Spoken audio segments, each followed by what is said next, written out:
Halo semuanya, pada video perkuliahan kali ini kita akan masuk ke materi yang baru, materi yang kedua, yaitu kita membahas mengenai investasi dalam aktiva tetap atau capital budgeting. Oke, jadi kita akan lebih banyak membahas penilaian sebuah investasi, apakah ini investasi yang baik, layak diterima, ataukah malah ditolak. Jadi investasi dalam kaitannya dengan aktiva tetap. Oke, saya masuk ke materi. Jadi, investasi dalam aktiva tetap atau kita sebut dengan capital budgeting. Jadi, investasi kan bisa banyak hal nih. Nah, salah satunya adalah investasi dalam aktiva tetap. Sebagai contoh, kayak kita di perusahaan, kita ingin beli mesin untuk menambah kapasitas di pabrik. Nah, ini transaksi ini atau kegiatan ini kita katakan adalah investasi dalam aktiva tetap atau capital budgeting. Karena kita berinvestasi untuk membeli sebuah aktiva tetap. Dalam rangka apa? Dalam rangka mendorong atau mensupport kegiatan operasional, kegiatan produksi, seperti itu. Saya bacakan yang di screen. Capital budgeting yaitu keseluruhan proses perencanaan dan pengambilan keputusan mengenai pengeluaran dana atau sebuah pengeluaran, di mana jangka waktu kembalinya dana tersebut lebih dari 1 tahun. Misalnya kita beli sebuah mesin, kita harus hitung. Kita beli mesin ini bisa memproduksi berapa banyak unit. Ya. Jadi berapa banyak kita bisa produksi? Nah, asumsinya adalah yang kita produksi itu semua habis terjual. Berarti kita butuh berapa lama nih dari mesin ini untuk menghasilkan unit produksi, kemudian dijual. Nah, berapa lama kita baru bisa balik modal untuk mengembalikan modal kita membeli mesin ini. Simpelnya kayak gitu. Ya, jadi jangan sampai kita beli mesin mahal-mahal, balik modalnya mau 20 tahun lagi. Iya, kalau 20 tahun lagi kita masih eksis, masih berjalan. Kalau misalnya udah tutup, kan itu sangat satu kerugian besar lah bagi perusahaan. Jadi harus dihitung matang-matang, apakah pembelian aktiva tetap ini adalah sebuah keputusan yang baik. Berapa lama sih bisa balik modal, atau bagus nggak sih untuk investasi ke depannya. Kayak gitu. Lanjut, contoh capital budgeting, pembelian aktiva tetap. Kayak biasalah, kita di PA1 udah pelajari apa-apa aja yang disebut dengan aktiva tetap. Oke, ini ada listnya, saya tidak sebutkan lagi. Next. Nah, capital budgeting mempunyai arti yang sangat penting bagi perusahaan. Apa aja tuh? Nah, pertama, dana yang dikeluarkan akan terikat dalam jangka waktu yang panjang. Jadi maksudnya, dana ini tidak serta-merta langsung bisa dikembalikan oleh aktiva tetap yang kita beli ini. Jadi mungkin balik modalnya bisa 3 tahun, 4 tahun, 5 tahun, seperti itu. Jadi nggak serta-merta hari ini beli, ya minggu depan udah bisa cuan, udah bisa balik modal, ya nggak kayak gitu. Jadi ini jangka waktu yang panjang. Kedua, pengeluaran dana umumnya jumlah yang besar. Jadi bukan beli mesin kayak mesin jahit cuma 1 juta, 2 juta, enggak. Ini mesin yang dalam partai besar, maksudnya dalam nominal yang gede, yang mahal, untuk pabrik misalnya, seperti itu. Nah, poin ketiga, investasi dalam aktiva tetap menyangkut harapan terhadap hasil penjualan di masa mendatang. Jadi, di sini ada kata kuncinya menyangkut harapan terhadap hasil penjualan di masa mendatang.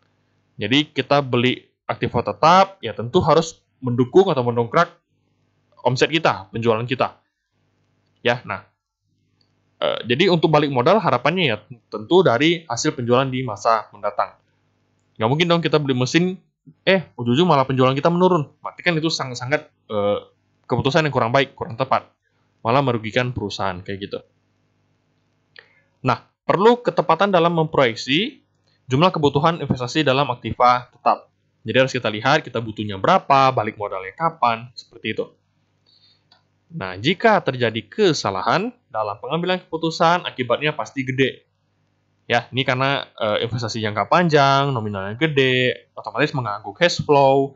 Nanti kalau misalnya belinya kredit yang mengganggu utang, seperti itu. Udah utang ada bunga, jadi efeknya panjang. Efeknya ke berbagai macam hal. Omsetnya menurun, kayak gitu, penyusutan jalan terus misalnya, ya. Ya, jadi seperti itu. Lanjut. Oke. Tahukah Anda, capital budgeting atau penganggaran modal ini bermanfaat untuk mengetahui kebutuhan dana yang lebih rinci.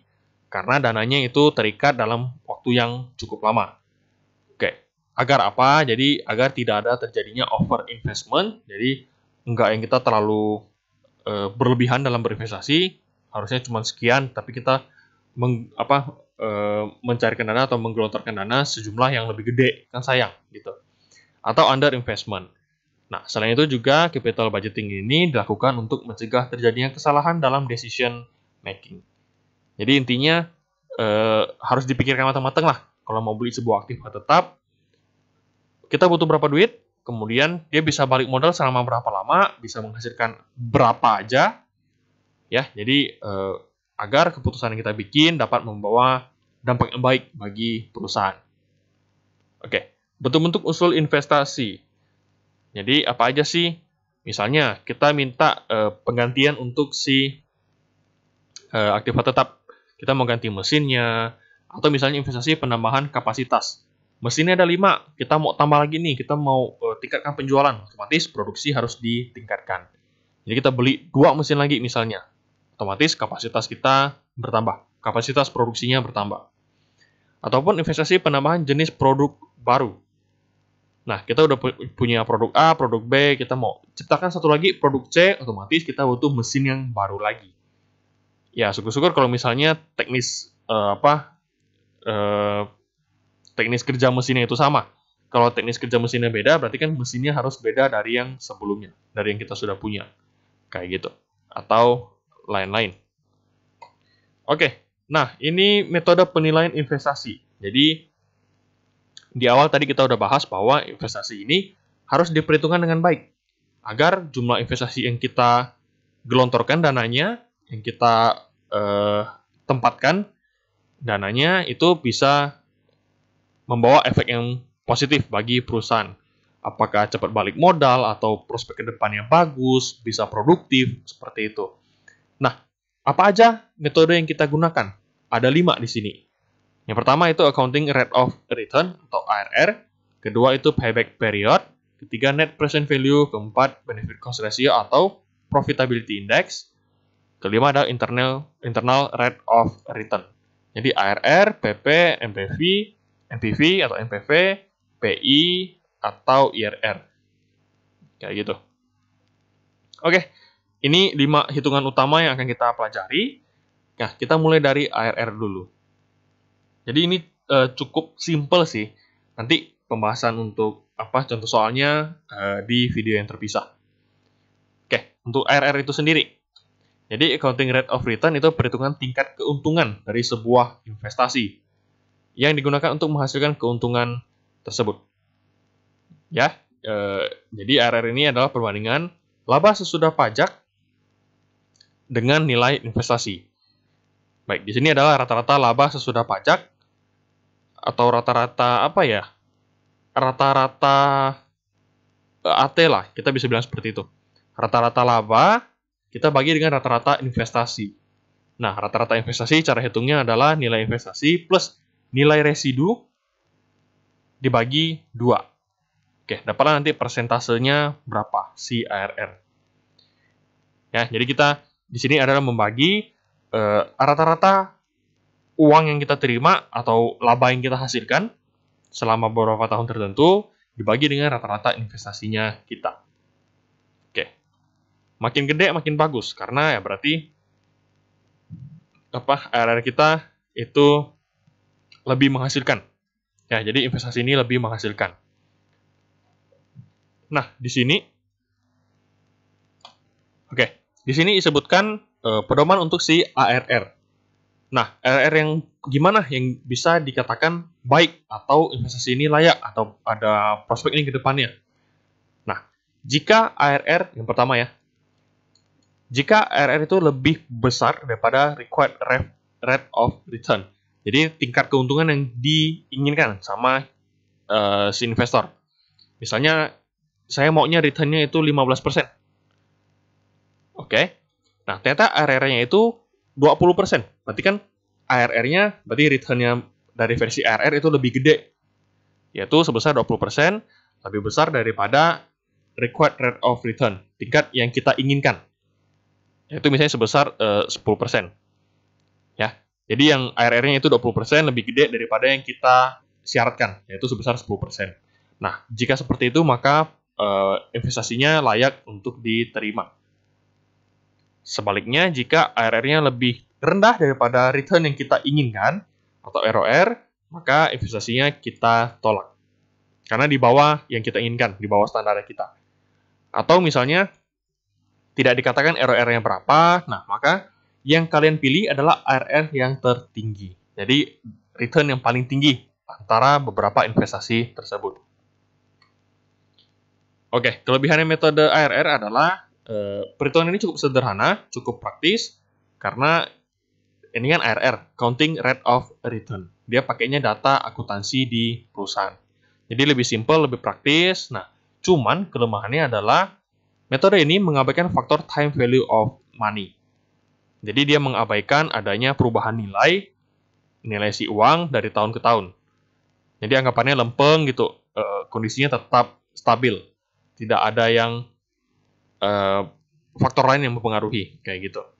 Kemudian hanya menitikberatkan pada data akuntansi, sehingga kurang memperhatikan data aliran kas atau cash flow-nya.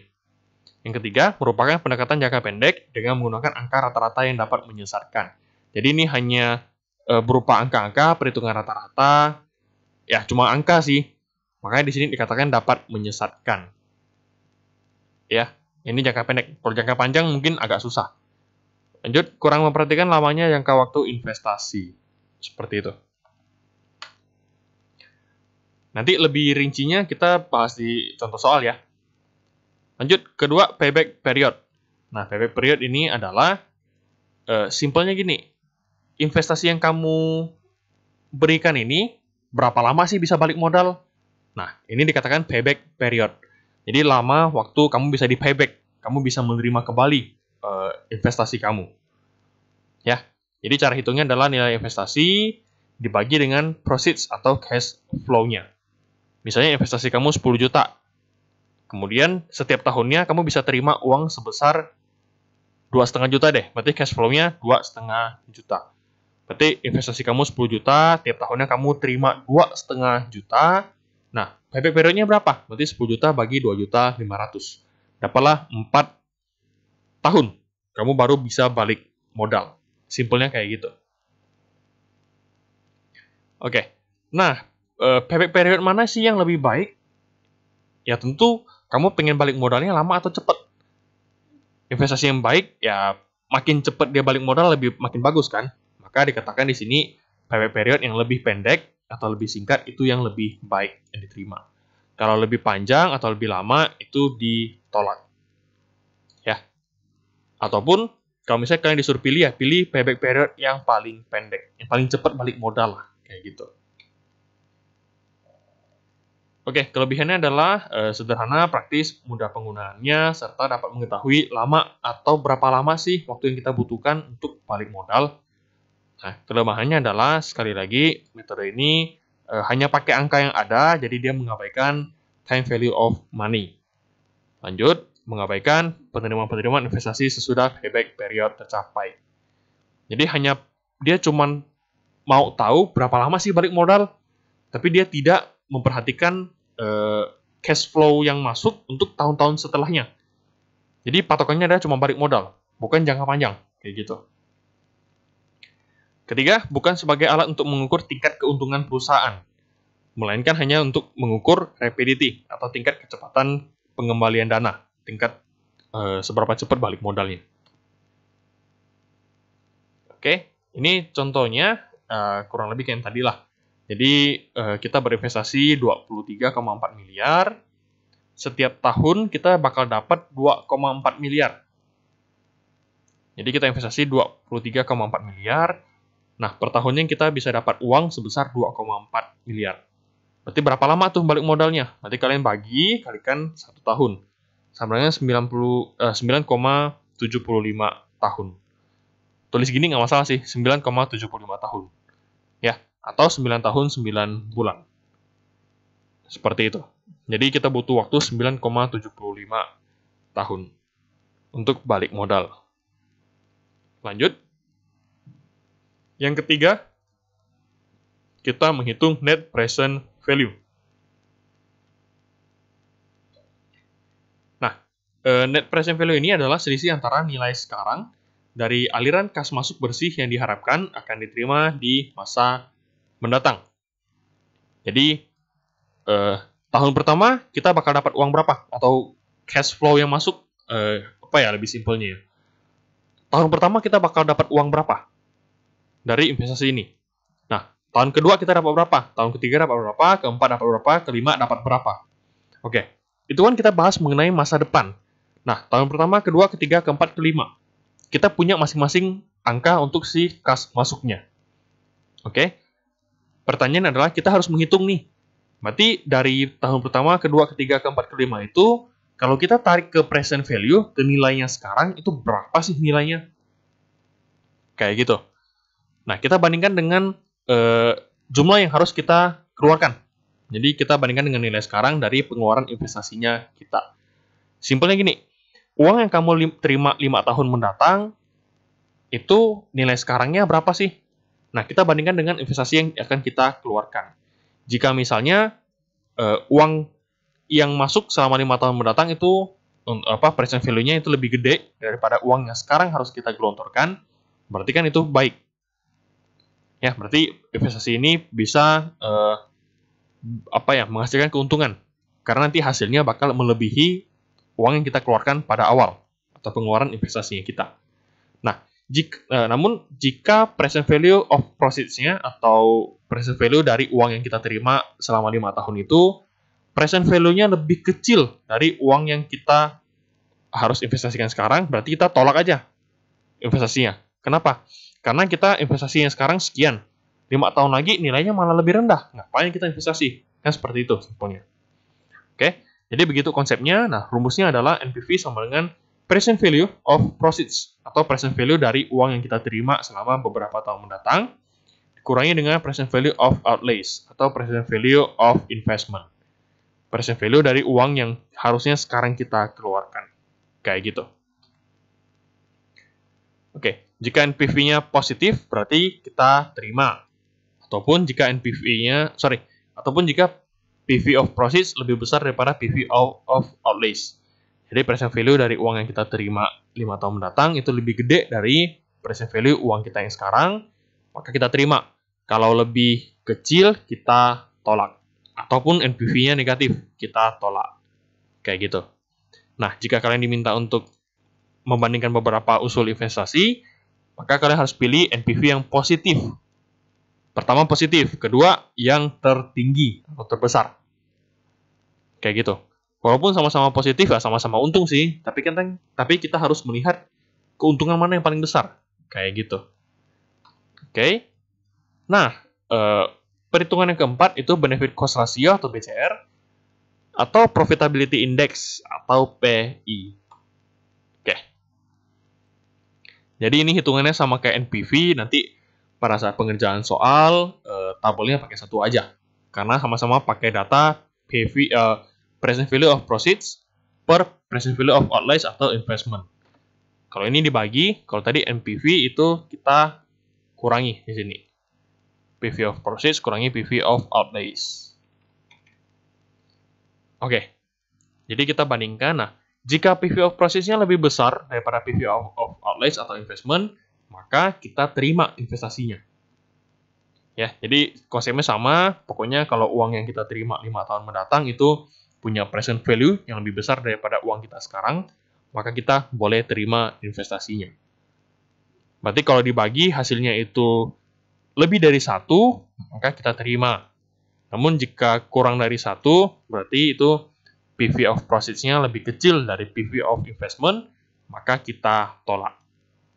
Oke, kalau diminta untuk membandingkan, maka kita harus pilih BCR atau PI yang tertinggi, paling gede pokoknya. Kalau bisa 2 malahan kayak gitu. Ya, intinya harus lebih dari 1 dan ambil angka yang tertinggi. Lanjut ke internal rate of return atau IRR.